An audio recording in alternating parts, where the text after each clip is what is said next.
języku śląsko-polskim. Ojcze, możeli być racz ten kielich oddali.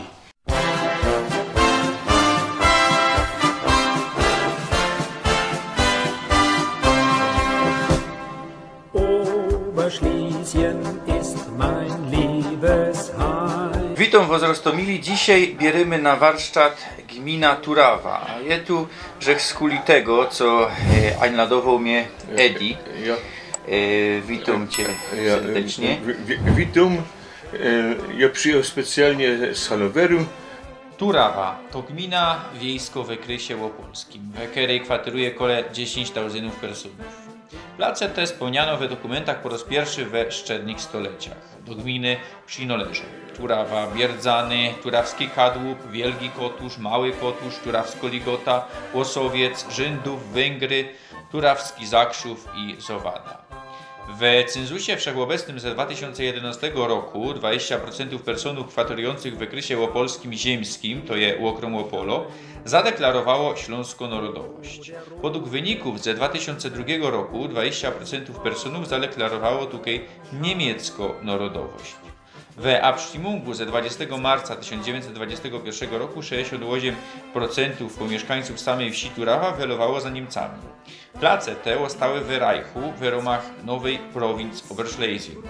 Place te leżą kole 100 km na północny zachód od Katowic. Poliwoda to jest stara osada hutnicza. Kiedyś tam była huta żelaza. I co tam jeszcze była papiernia, był jeden tartak, który cieli na belki, na kantowy, drugi tartak to cieli na listwy. I co jeszcze? Mamy tam fajny zamek, jako Ritterburg. Kiedyś ten zamek miał wieże i wieżyczki, no i von Auloch, żeby dużo podatku nie płacić, to po co to zlikwidować. No jest błędnie też powiedzone, że to jest pałacyk, ale właściwie to podobno zamek był. Tak mi godał mój opa Szczepan Lip. A przyjechał żeś tu do familii na Bysuch, ja? Tu jest taka agroturystyka, można sobie przyjechać, czekać po raz. Fajna agroturystyka, to prowadzi moja bratowa, Basia. No i często ludzie tu przyjeżdżają. Możemy powiedzieć Poliwoda 4, ja? Bieszczynnik, ulica Poliwoda. Bo dzisiaj Poliwoda jest tajlą wsi Bieszczynnik. I Bieszczynnik tak naprawdę przynależy do gminy Malapany, czyli Łozimek. Ale są my na granicy z gminy Turawa. I żeś godał, że niby niektóre chałupy jakoś już tam przynależą do tej większej gminy. Ja się tu wiesz, nie znam jak to jest. Tu jest tak, po Poliwodach już kiedyś się dzieliło na Feldwasser jako leśno, znaczy polnowoda i Althammer. Althammer to pochodzi od tej huty. No i ta huta głównie się uczyła tam produkcja surówki i na podstawie tej rudy darniowej. Ale ruda darniowa to była trochę za słabo, to musieli to wzmocnić rudą kopalnianą. I tak rudę kopalnianą zwozili z byle kąt, między innymi ze Tarnowskich Gór, furmankami, bo kolei nie było. No i tutaj była taka gospoda u Cubajla, tam potem te furmani potem przyjeżdżali, była to się nazywało karczma do wyprzęgu. No i obok tego była taka końska stajnia, 4 pary koni. No i taki co przyjechał z Tarnowskich Gór, konie zapiął do stajni, no i do gospody, żeby coś zjeść, jakieś piwko wypić. Jak nie wiem, bo to wszystko jest szewnięte w tym buchu, nie? Fez ruby buch, piero niewiele tomów. Jest 5 tomów jest. 5 tomów, a tomos zajtów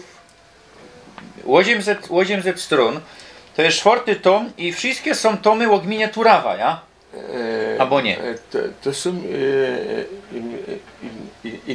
inne miejscowości. Aha, a to czwarty tomie gmina Turawa i między inkszymi właśnie tu je Opoli Wodzie, mimo że to je dzisiaj gmina Łozimek Malapane.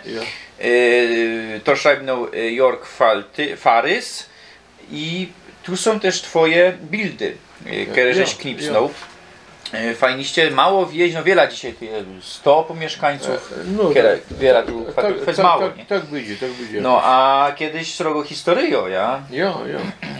Kiedyś jako, Fez rozwinięte to było. Prężna osada hutnicza, nawet poczta była w Zumku, to też ciekawe, no i tu jest też 5 hektarów stawów hodowlanych, obok mamy wyrobiska po kopalniach piasku, też wędkarze przyjeżdżają, tam dalej mamy łowisko zastawie, łowisko harpia, no i co jeszcze, mamy też pomnik przyrody, dom przypułkowy. No mocka tego je, na zichar wszystkiego nie pokażemy, bo musimy też jechać dalej, a rzeknij jeszcze, bo mi to umknęło, kiedy żeś ze Śląska wyjechał tam do Niemiec? No to było w roku 90. W roku 90 jeszcze potem robił na Expo 2000, że był zatrudniony na bramie, że stał. I często tu przyjeżdżasz na Śląsk? No tak, teraz ostatnio to już mi nie było 4 lata. O, pieronie, no to... No ale tęskno do Heimatu? Ja. A co ciekawego, do podstawówki, że chodził do Zakrzowa Terowskiego. No tam będziemy, nie? Ja. Jesteśmy przy kapliczce poliwockiej. Co tu jest ciekawego? Tam jest dzwon zmarłych. Na dzwonie zmarłych jest napis Franciscus XVG. To znaczy, że Franciszek Xawery von Garnier. On to prawdopodobnie zbudował ta kapliczka. Kapliczka powstała dokładnie na miejscu wielkiego pieca. Tu kiedyś żelazo wytapiali.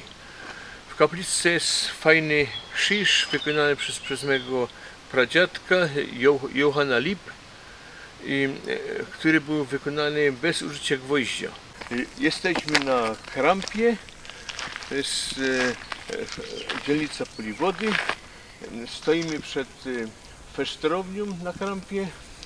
W tym budynku się urodził. W roku 1951 budynek został odremontowany.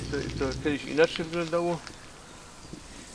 No także w tej chwili chyba jest budynek pusty, jak się nie mylę. Kolejny budynek to jest tu mieszkał kiedyś wróż Kampa. Także okoliczni ludzie przychodzili tutaj, żeby powróżyć się. Ten wróż naturalnie już zmorł. No i ten budynek też został jakiś przerobiony trochę. Kadłub turawski, obejrzyjcie co tu mamy. Kaplica, kamienie, 700 lat, kadłub turawski. Polonez za 9992 rok i łada z łodziem 97 roku za łodziem 1900. No i kamień na kerymie tabula, kero upamiętnio tych, którzy polegli we wojnie prusko-francuskiej za czasów napoleońskich, lata 1806-1807, ale nie pruskich wojoków, a wojoków Napoleona. Pieronie tu jeszcze widzę szrajbunek na dachu. Gott mit uns. Ja, tu też coś widzę, było na tych dachówkach. Fajniście tu naprawdę. Jerzy Farys, autor licznych książek historycznych o terenie gminy Turawa. Jesteśmy w kościele w Kadłubie Turawskim. Jest to malusieńki kościół, który posiada bardzo ciekawą budowę. W tym miejscu w drugiej połowie XIX wieku, mniej więcej w 1869, powstała kaplica. Na tym miejscu była wcześniej karczma, spichlerz karczma i tę karczmę użytkował Żyd. Żona tutaj Simona Panisa, który mieszkał obok, była z tego tytułu bardzo niezadowolona. Ona chciała, żeby we wsi był kościół, a nie karczma. I rzeczywiście zakupili ten spichlerz i zamienili na mordką kaplicę. Kościół był malusieńki, kaplica malusieńka, ledwo 14 metrów na 6. Ta kaplica funkcjonowała tak do lat 60. XX wieku, ale mieszkańcy chcieli mieć kościół prawdziwego zdarzenia. To było wejście do kościoła od ulicy, tutaj ołtarz. Jaki mieli problem? Ludzie nie mieścili się w kościele, dlatego też część ludzi była na drodze. I ludzie postanowili ten kościół nielegalnie rozbudować. I rzeczywiście w maju 1968 roku bez zgody ówczesnych władz dobudowano tą część. Zburzono ściany, czyli było po staremu. Było wejście tam, gdzie było wcześniej i ludzie, część było tutaj w kościele, nie widząc ołtarza. Ale mieszkańcy tego tytułu byli bardzo niezadowoleni. Postanowili sami, bez zgody władz powiatowych, wojewódzkich, zbudować kościół. I rzeczywiście w tym samym roku, we wrześniu 1967 roku dobudowano duży kościół. 8 na 10 metrów. Zburzono ścianę, zaczęto budować. Jak się o tym dowiedziały władze, zrobiły nagonkę. 45 mieszkańców wezwano na posterunek milicji w Turawie, zostali przesłuchani, ale nie przyznali się, kto był inicjatorem budowy kościoła. Nie powiedzieli, że to ówczesny proboszcz tutaj parafii Ligota Turawska, Jerzy Ops. Śledztwo trwało rok. Nie wykryli sprawców, dlatego też sprawę umorzono. 15 tych najważniejszych działaczy wezwano do Opola, do sądu i sprawę umorzono. Następnie zakończono inwestycję, bo ona zagrażała bezpieczeństwu i w ten sposób mamy przepiękny kościółek. Ten obraz jest to obraz Matki Boskiej Różańcowej. Można zobaczyć gdzieś tam na Śląsku czy w innych rejonach Polski podobny obraz. To oczywiście będzie już tylko kopia. To jest obraz oryginalny włoski, zakupiony w Berlinie przez rodzinę Simona Panisa w roku 1870. Najprawdopodobniej autorem tego obrazu jest włoski malarz Lorenzone. To jest tablica poległych mieszkańców w czasie I wojny światowej z Kadłuba Turawskiego. Na tej tabuli mamy coś kwest ciekawego. Mamy litera, która też jest w moim familijnym mianie Y z 2 kropkami. Jako to się czyto, proszę. Rzeczywiście.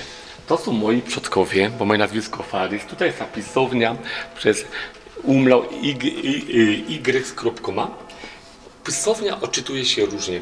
Najczęściej jako przez I, czyli powinno być prawidłowo Paul Farys i Peter Farys. I wiadomo, że ten język ewoluował, bo wiadomo, że tutaj był język czeski i w granicach państwa austriackiego, później państwo pruskie i dlatego też te literki my możemy bardzo często zobaczyć w księgach metrykalnych. I ten zapis bardzo często, nie tylko Y występuje tutaj w starych księgach metrykalnych, szczególnie w księgach Kotorza Wielkiego. Wiadomo o wiele więcej poległych było w czasie II wojny światowej. W latach 90. takie tablice zostały wykonane przez DFK miejscowe. Proszę zauważyć, mieszkańców Kadłuba poniosło śmierć około 100, czyli mniej więcej około 20%, to jest bardzo dużo. Jesteśmy w Zakrzowie Turawskim przy ulicy Kościelnej. Proszę zauważyć ewenement. Wszystkie domy mają identyczną zabudowę. Skąd te domy się tutaj wzięły? Więc historia jest bardzo ciekawa. Przez Turawę płynie rzeka Mała Panew, ale ta rzeka Mała Panew bardzo często wylewała. To było nieszczęście dla mieszkańców Turawy, Kotorza, bo wody było tak dużo, że nieraz aż pod parapety było zalewane. Na początku XX wieku rzeka Odra zaczęła odgrywać coraz ważniejszą rolę, bo na Górnym Śląsku coraz więcej było kopalń, zdobywano ogromne ilości węgla, który trzeba było przewieźć, przetransportować albo do Świnoujścia, albo do Szczecina. Dlatego też odbywało się to wszystko barkami Odrą. I przy okazji zbudowano m.in. kanał Gliwicki. Ale co się okazało? Barki płynęły najczęściej do Opola, a w tamtych czasach bardzo często była susza i nieraz kilkaset barek stało w Opolu przez parę miesięcy, póki poziom wody się nie podniósł. Dlatego też przemysłowcy śląscy chcieli, żeby zbudowano jezioro Turawskie po to, żeby się poprawiła retencja na Odrze. Pomysł był genialny. Pomysł by wyglądał w ten sposób. Zbudować jezioro Turawskie, zbiornik gromadzi wodę. Gdy barki zbliżają się do Opola, zatrzymują się przed Opolem, telefon, podnosi się wtedy zaporę, woda jest spuszczona małą panwią i fala zabiera barki, które są prowadzone aż do Szczecina i Świnoujścia. Pomysł budowania jeziora Turawskiego już był przed I wojną światową, ale dopiero udało się ten pomysł zrealizować w 1933 roku. Właśnie wtedy władzę objął ten z wąsikiem Adolf Hitler. Był właściciel Turawy, Hubertus von Garnier, deputowany do Landtagu. On spotkał się z Adolfem Hitlerem i mu powiedział tak, że on chciałby, żeby Górny Śląsk zaczął się rozwijać i on dał ten pomysł rozbudowy tutaj jeziora Turawskiego. Hitler ten pomysł pochwycił i rzeczywiście w 1933 roku zaczęto budować jezioro Turawskie. Po kilku latach, już w 1938 roku, budowa została zakończona. Jezioro Turawskie, obszar 22 km². Mieści się wody 108 milionów metrów sześciennych. Ale to jezioro ma taką specjalną budowę. Nie jest to taki zwykły zbiornik, bo jest to zbiornik retencyjny. Żeby jezioro było szczelne, to trzeba było zbudować ogromną ilość larsenów. Proszę sobie wyobrazić, metalowe płyty firmy Krupa były wbijane głęboko w głąb ziemi, nieraz do 40 metrów. Czyli cały taki płot, byśmy powiedzieli, szczelny pancerz jest od strony Kotorza i Turawy. Następnie zaczęto usypywać wały.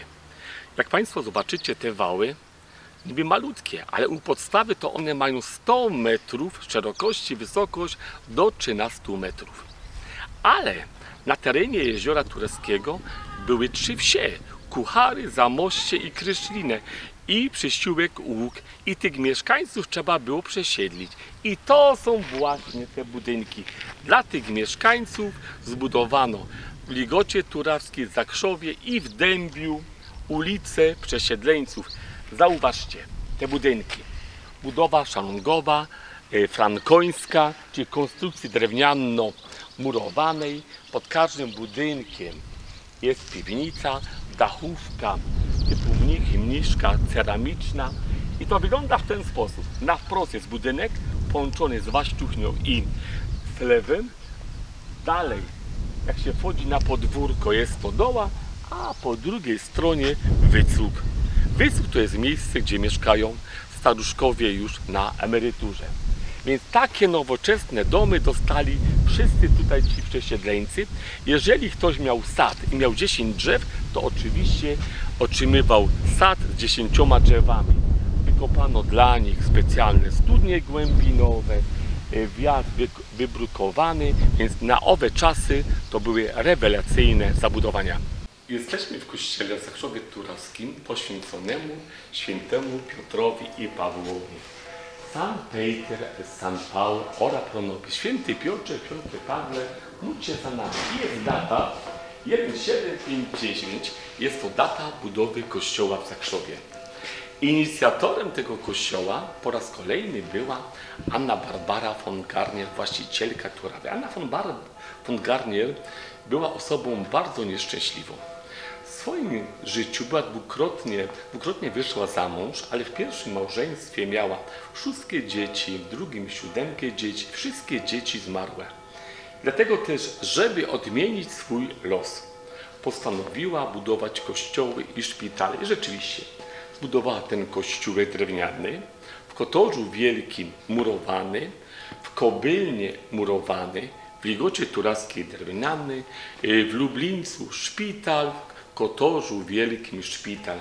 Niestety, te wszystkie datki, jakie czyniła na rzecz kościoła, nic się nie dały, bo wszystkie jej dzieci zmarły i umierając nie miała już potomstwa i przekazała swój cały majątek turawski swojemu bratankowi. Ale wracając do tego kościoła. Z tym kościołem wiąże się bardzo ciekawa legenda. Oczywiście legenda tylko. Tutaj już kościół był w wcześniej, najprawdopodobniej w XV wieku. Ciekawostka taka, że udało mi się odnaleźć dokumenty, że już w XV wieku Zakrzów Turawski był parafią, ale na skutek walk 30-letnich, tutaj reformacja, kapłani zginęli i przestał być już ten kościół parafialny. Ale co jest ciekawe, ten kościół znajduje się 800 metrów za miejscowością. Dziwne, nie w środku wsi. Dzisiaj są te budynki zabudowane, te frankońskie, ale do końcówki lat 30. XX wieku kościół był 800 metrów za wsią. Dlaczego? Nikt nie wie dlaczego. Ciekawostka jest taka. Był pomysł budowania tego kościoła jeszcze dalej w polach, między Ligotem a Zakrzową, ale mieszkańcy chcieli zbudować ten kościół daleko za wsią. Dlaczego? Nie mam pojęcia. Nawieźli już drewno. Rano wstają, drewno przeniosło się w dziwny sposób na te miejsce tutaj. Myśleli sobie jakiś głupi żart, coś się dzieje, więc znowu przenieśli tamte miejsce. Znowu drewno się samo tutaj przeniosło. I nie dało to mieszkańcom spokoju, więc chcieli przypilnować, kto te drewno przenosi. Okazuje się, że nikogo nie znaleźli, nikogo nie złapali, dlatego też na tym miejscu zbudowano kościół drewniany. Kościół oczywiście konstrukcji zrębowej. Oczywiście ołtarz znajduje się po stronie wschodniej, to jest normalny w kierunku Jerozolimy. Jest tutaj parę ołtarzy świętego Grzegorza, Matki Boskiej i ten najważniejszy Piotra i Pawła. I obrazy Schwingera, czy na przykład zwiastowanie, tu ostatnia wieczerza, wjazd do Jerozolimy, ale tutaj ten napis w języku śląsko-polskim. Ojcze, możeli być racz ten kielich oddali. I autor Schwingier, rok 1853. To jest taki już ewenement. Ewenement jeszcze kolejny. Kościół jest z konstrukcji drewnianej, zrębowej, a posiada zakrystię murowaną. Najprawdopodobniej te 150 lat temu doszło do pożaru starej zakrystii od świecy. I mieszkańcy nie chcieli, żeby w przyszłości ten kościółek mógł się spalić, dlatego też zbudowali zakrystię murowaną. Jest tutaj połączenie drewna i cegły. W tym miejscu znajdowała się figura Matki Boskiej, Dzieciątkiem Jezus. Z początku XV wieku, czyli mniej więcej tak jak bitwa pod Grunwaldem. Ale baliśmy się, że ona może w przyszłości zniknąć, to ją skradnie, na razie jest schowana i tutaj w przyszłości zawiśnie jej kopia. To są krypty właścicieli fabryki huty na terenie Poliwody. Tutaj pod ziemią spoczywają zwłoki, a na powierzchni tutaj to są jeszcze groby pracowników tej huty w Poliwodzie. Są we Turawskiej Ligocie i mamy to samo co we Zakrzowie. Siedlung z lat 1936-38 i no po dwóch zajtach ulicy. Richtig fajniście to wygląda, jeszcze brukowano cesta. Dotarliśmy do Bierdzan, a tutaj mamy drewniany kościół z 1711 roku. Kościół rzymskokatolicki pod wezwaniem świętej Jadwigi Śląskiej. Hedwig von Schlesien, już kiedyś godał o niej historię. Mamy tutaj cenne polichromie. Niestety kościół je zawrzyty. Mój gość poszedł teraz na fara. Mono się uda klucz załatwić, obejrzymy.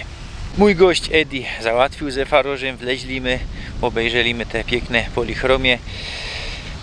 No i co? Dowiedzieliśmy się, co przodzi kościół był pod wezwaniem świętego Walentego. Na krzyżu przy kościele mamy tabula kuzocy poległych we I wojnie światowej. A tu zaś dynkmal ze I i II wojny światowej. Na tym samym Kirchhofie, bo kościół otaczał taki Kirchhof. Są my we Węgrach, no ale nie na Madziarach, ino we Dorfie Węgry. Pierwsza wzmianka pochodzi z 1295 roku. Czemu takie miano? Ponoć szły tu wojska Istwana Batorego, króla Rzeczpospolitej obojga narodów i osadniki ze Madziarów miały tutaj się osiedlić. A za nami kościół świętego Józefa z 1939 roku. słuchajcie, dalej my są tu na Węgrach i tutaj mamy ten Dynkman, taki fest srogi, no takiego chyba jeszcze żech nie widział. I no nie wiem czemu tu są te fany, które imitują niby watykańską fana, chociaż do końca nie są takie, to powinno być na opak. Białe na wierchu, żółte na dole, na dole była fana prowinc Schlesien. Roztomili oddawam wszystkim tym, którzy tutaj polegli we pierwszej wojnie, we drugiej wojnie z Oca.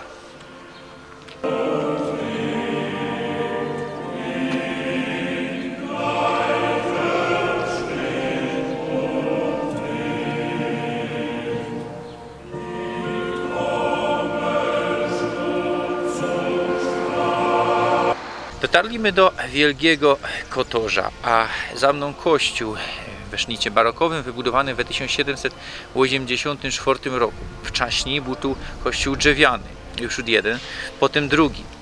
I dzisiejsza kaplica cmentarna murowano to pozostałości dawnego prezbiterium tego kościoła. Kościół nosi miano świętego Michała Archanioła. Tu przy kościele mamy jeszcze Dynkman ze I i II wojny światowej. Z Oca wszystkich.